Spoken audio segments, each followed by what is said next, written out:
वगैरे उरकले. त्यानंतर आमच्याकडे आले होते पाहुणे, राहुल यांची मावशी आणि त्यांची मावशीची मुलगी आणि बहिणीचा मुलगा आला होता. मग काय बनवायचं म्हटलं. काल तर छोले वगैरे बनवले होते, आज म्हटलं मिसळ बनवू. इकडे मसाला करून घेतला, कांदा, टमाटर, लसूण हे व्यवस्थित वाफेवर होऊ दिलं. त्यानंतर इकडे कोथिंबीर घेतली, इकडे खडे मसाल्याचं वाटण करून घेतलं, सर्व लवंग वगैरे सर्व वाटण करून घेतलं इकडं.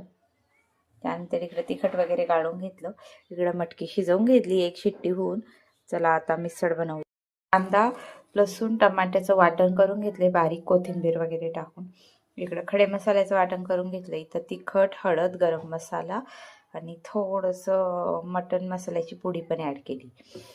आता इकडं कढाई गरम होते, पाणी वगैरे आटलं गेलं की मी यामध्ये तेल घालून घेते. 4 पळ्या तेल टाकून घेतलंय. आता तेल गरम झालं व्यवस्थित की मग पहिले तिखट आणि ते टाकून घेते.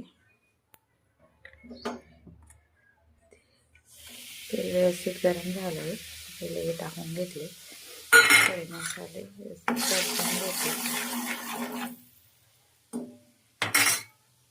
इकडं खडे मसाल्याची पेस्ट आणि वाटलेला मसाला, लसूण, कांद्याचं पण टाकून घेतलंय. आता याला व्यवस्थित तेल सुटत तोपर्यंत होऊ देते.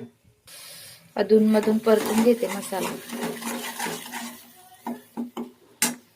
छान तेल सुटत तोपर्यंत होऊ द्यायचं. मस्त मसाला चांगला झाला तर भाजीला चव पण छान येते. बघू शकता गाईस, छान तेल सुटलंय बघा कडेने. वास पण एकदम भारी येतो मसाल्याचा. असं वाटतं मसाला खाऊन घ्यायला पाहिजे की काय. आता यात मी मटकी ॲड करते आणि पाणी टाकते. थोडी पातळच चांगली लागते मिसळ, नाही तर घट्ट मिसळ काही बरोबर नाही लागत. इथं मी मटकी ॲड करून घेतली आहे. मस्त तर्री सुटत आहे भाजीला. भाजीला उकळी आली. जास्त जणांची भाजी आहे.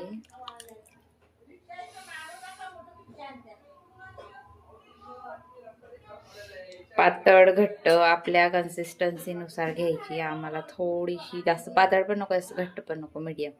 उकळी आली की गॅस कमी करून मंद आचेवर होऊ देते मस्त. आता हिला उकळी यायला लागलेली आहे. आता भारी वास येतोय भाजी मिसळचा. भाजी भाजी म्हणायची सवय लागली, तोंडात भाजीच येते. मिसळचा वास एकच नंबर येत आहे. आता गॅस कमी करून घेते. उकळी यायला लागली, मंद आचेवर होईल ते.